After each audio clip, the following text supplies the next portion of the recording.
I came home from college to visit. My bedroom was empty. "Oh," my mom said. "We gave it to your cousin. You can sleep on the couch." So I tossed my keys on the counter and said, "Actually, I'll sleep somewhere else." She thought I was joking, until I walked right back out, and they had no idea where I was headed. I'm 22, and I just finished my last semester of college. It was supposed to be a big deal for years of hard work, late night studying, juggling part-time jobs, and stretching every dollar just to make it through. I wasn't expecting a parade when I came home, but I thought my family might at least be happy to see me. My relationship with them had always been complicated. They never really understood why I wanted to go to college in the first place. To them, it was a waste of time and money. My mom especially didn't get it. She used to make little comments like, "I don't know why you're working yourself so hard when you could just get a decent job here. Or you're not one of those stuck-up career types now, are you?"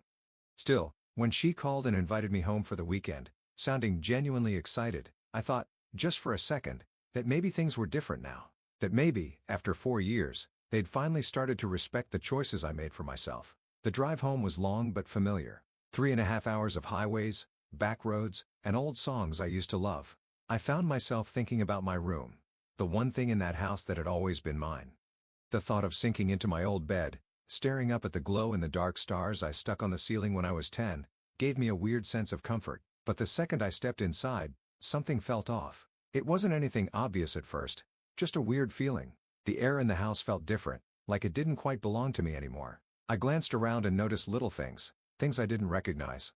A pair of men's shoes by the door, bigger than my dad's. A hoodie draped over the back of the couch that I'd never seen before. Then my mom appeared from the kitchen, wiping her hands on a dish towel. "There's my college girl," she chirped. Her smile was too wide, too practiced, like she was trying too hard to act normal.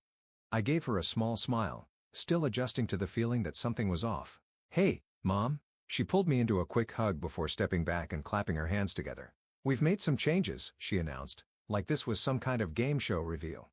I barely had time to process that before she turned and started walking down the hall, expecting me to follow. I hesitated. "Changes? Oh, nothing major," she said over her shoulder. "Just some rearranging. You'll see." Something uneasy twisted in my gut as I stepped into the hallway. It looked the same. Same worn-out carpet, same family pictures on the wall. But as I got closer to my bedroom door, I noticed something that made my stomach drop. The door was open, and my room wasn't my room anymore. The walls were a different color. The deep blue I had carefully picked out as a teenager was now an impersonal beige. The posters I taped up, the bookshelf filled with novels I collected since middle school, the old stuff there I kept on my bed, they were gone. Everything was gone. Instead, there was a different bed. A bigger one. A different desk pushed up against the far wall. A duffel bag sat open on the floor, clothes spilling out. A pair of sneakers, huge sneakers, were kicked off near the closet. It took a second for my brain to catch up with what I was looking at. Someone else was living in my room. I turned slowly, my mouth dry. "What is this?" My mom was standing in the doorway watching me carefully. "Oh," she said with a little laugh, waving a hand like this was no big deal. "We gave your room to Zach." Zach, my cousin, the one I barely saw growing up, the one who bounced from one job to another, always making excuses for why life wasn't fair to him. The one my mom had always insisted we had to be patient with because he's just going through a rough patch. I stared at her waiting for some kind of punchline, some kind of just kidding, but she just kept smiling like this was normal. I let out a breath, forcing my voice to stay calm. "You gave my room to Zach?" She nodded. "Well, honey, you don't live here anymore." It didn't make sense to keep the room empty. I felt a strange heavy pressure in my chest, like something was sinking inside me. She kept going, like this was the most reasonable thing in the world.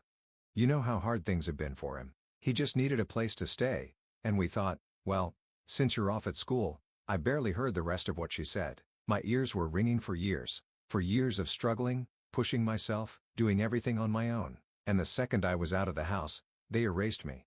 Like I had never lived here at all. She must have noticed the look on my face because she quickly added, "You can sleep on the couch. It's only for a little while. I knew you wouldn't mind." That was it. That was the moment something in me just snapped.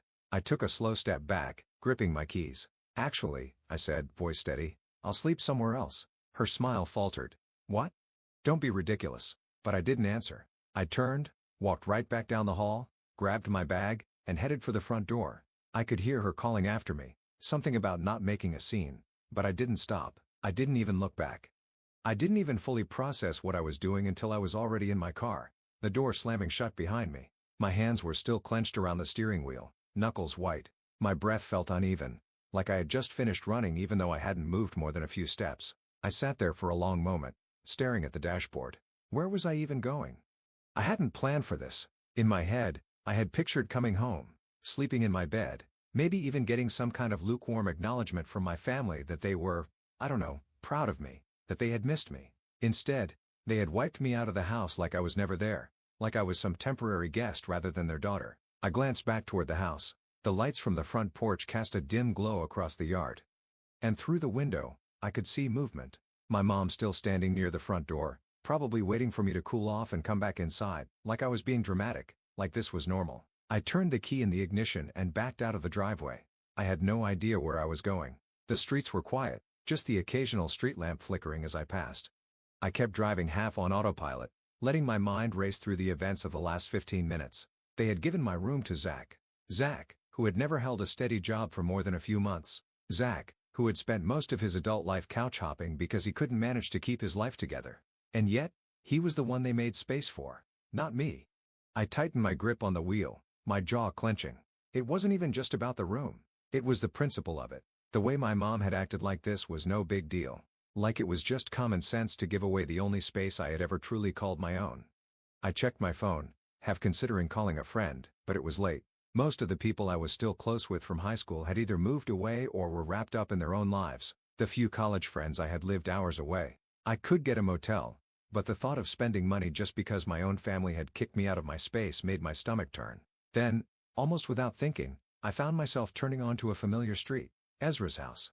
I hadn't talked to him much in the past few months. We had been close all through high school, the kind of friendship that felt like it would last forever. But college happened, and life got in the way. We had kept in touch here and there, occasional texts, a few video calls when we had the time, but I hadn't seen him in person in over a year. Still, when I pulled up outside his house, I felt an odd sense of relief. His car was in the driveway, which meant he was home. I hesitated for a moment before stepping out and walking up to the front door. The porch light was on, casting a dim glow across the worn-out welcome mat. I knocked, then took a step back, suddenly unsure if this was a good idea. A few seconds passed. Then the door creaked open. Ezra stood there, squinting at me like he couldn't quite believe what he was seeing. His hair was messier than usual, like he had been half asleep, and he was wearing an old hoodie that I vaguely recognized from years ago. Did I hit my head, or are you actually standing on my porch right now? I let out a weak laugh, but it came out more like a breath. Hey, Ezra. He blinked, looking me up and down. Then his expression shifted, his easygoing demeanor faltering just slightly. You okay? I exhaled. Not really. For a second, he didn't say anything, just looked at me, taking in whatever mess was probably all over my face. Then he sighed and stepped aside. Come in. I hesitated, glancing back toward my car, but the idea of driving around aimlessly again made my stomach churn, so I nodded and stepped inside. The house smelled like something slightly burnt, probably whatever late-night snack Ezra had been making before I showed up at his door. The living room was the same as I remembered it, cluttered but comfortable. A half-empty mug sat on the coffee table, and a game controller was tossed onto the couch like he had abandoned it mid-session. He closed the door behind me, crossing his arms as he studied my face. All right, he said, voice quieter now. What happened? I hesitated, suddenly unsure how to explain all of it, but then before I could even stop myself, the words started spilling out. Ezra didn't interrupt me once. I sat on his couch, hands gripping my knees, and just let it all out. The call from my mom, how I actually thought for once that maybe she was happy to see me. The drive home, the weird feeling when I walked in, the moment I saw my room, my things gone like I had never existed there. I expected him to react right away, to say something sharp or sarcastic, but instead, he just sat there, leaning forward with his elbows on his knees, listening. By the time I finished, my throat felt tight, my hands still tense in my lap. Ezra exhaled slowly. Wow, he finally said. He shook his head. That's messed up. I scoffed. Yeah. Little bit. He sat back, rubbing his jaw. They didn't even tell you beforehand? Nope. I leaned back into the couch, pressing my palms over my face. They acted like it was just a natural next step. Like, oh, of course, my room should go to Zach. Of course, I wouldn't mind. I don't live there anymore. So why would I care? Ezra was quiet for a second, and when I looked at him, his jaw was tight. That's not how normal parents treat their kid, you know? I let out a humorless laugh. Yeah. Well, my parents never really followed the parenting manual. He shook his head, muttering something under his breath before looking back at me. What's their deal with Zach, anyway? I mean, I remember him being kind of a loser, but this is next level. That was the question, wasn't it? I shrugged, but the truth was I knew. I had always known. They've always babed him. I admitted. I don't know why.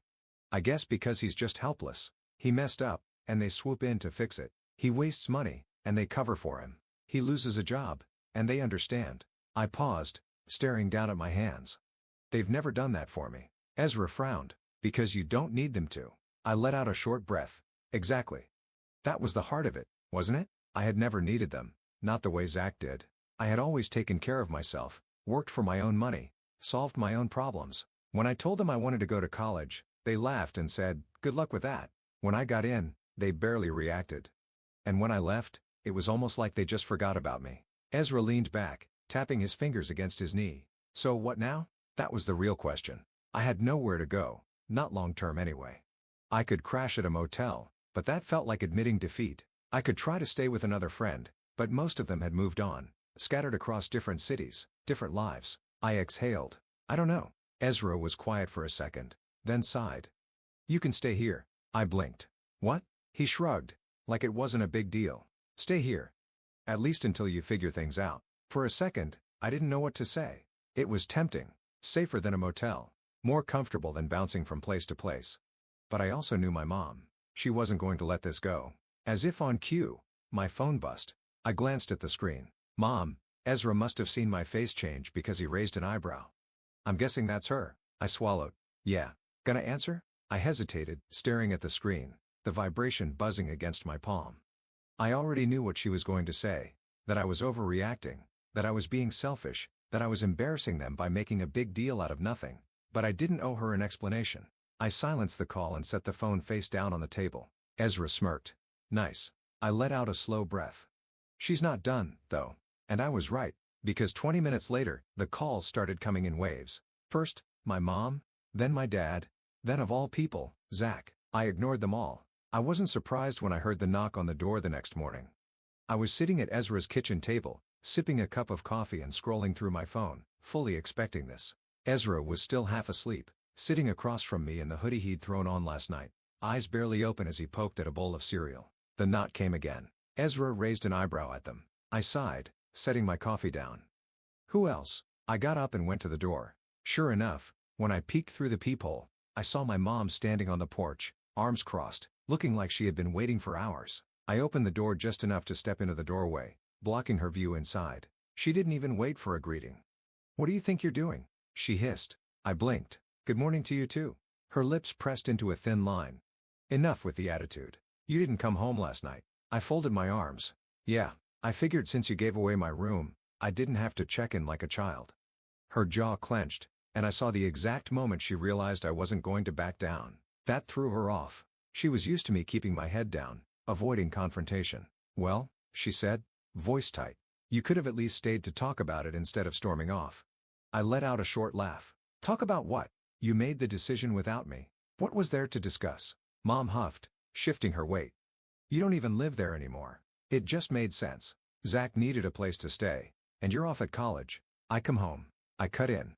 Or at least, I used to. But clearly you didn't care about that." She exhaled sharply through her nose like she was barely holding on to her patience. "You're being dramatic." There it was. The classic dismissal. I clenched my jaw, keeping my voice calm. "No, I'm not. You didn't even tell me. You just erased me like I was never there." Mom threw her hands up. "It's a room. Don't be so selfish. Zach needed a place, and we did what was best for the family." The family. The phrase hit me harder than I expected because that's what it always came down to, didn't it? The family. The one I apparently wasn't a part of. I stared at her for a long moment. Then I shook my head. "Well, what?" I let out a breath, stepping back slightly. "You really don't see it, do you? You have been over backwards for Zach his entire life, and you've never done the same for me. You gave him my room because he's your priority, not me." Mom's face darkened. "That's not true, isn't it?" I gave her a pointed look. "Name one time you've helped me the way you help him." She opened her mouth, then closed it. No answer. I scoffed. "Exactly." Her frustration turned to anger. "This isn't about favoritism. Zach needed a home, and we gave it to him at my expense. You're gone for most of the year. What do you expect us to do? Leave it empty? I expect you to respect me enough to tell me before throwing my stuff in storage." She rolled her eyes. We didn't throw it away. Oh, thank you so much for that, I said dryly. Her jaw tightened. Look, I came here to bring you home. Enough with this tantrum. I let out a short laugh, shaking my head. I'm not coming back. That made her freeze. She blinked. What? I'm done. My voice was steady. You made it clear where I stand in this family, and I finally get it. So, no. I'm not coming back. Keep the room. Keepsake. I'll figure out my own life. Mom looked stunned, like she had expected me to yell, to break down, to lash out, but I was just done.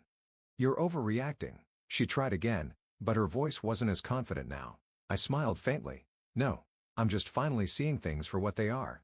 I turned to step back inside, but she grabbed my arm. You can't just leave, she said, her voice lower now, almost panicked. We're your family. I pulled my arm away. Yeah?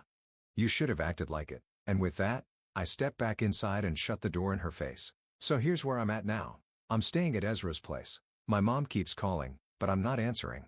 She showed up this morning, and we had a long conversation about everything, but it was clear that she still doesn't get it. She thinks I'm overreacting, that I should just suck it up and come back home, but I've had enough. I've been the one who worked hard to get where I am. I've been the one who made sacrifices, who made sure I didn't rely on anyone to take care of me.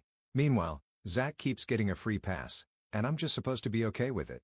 I'm not going back to that house, but I'm starting to wonder, am I the a-hole for leaving? Should I just swallow my pride and let things go? My mom is convinced that I'm making this a bigger deal than it really is, but I feel like I've been pushed to my limit. Let me know your thoughts. If you enjoyed this video, make sure to like and subscribe for more content. Let me know your thoughts in the comments. What would you have done in this situation? I'd love to hear your take.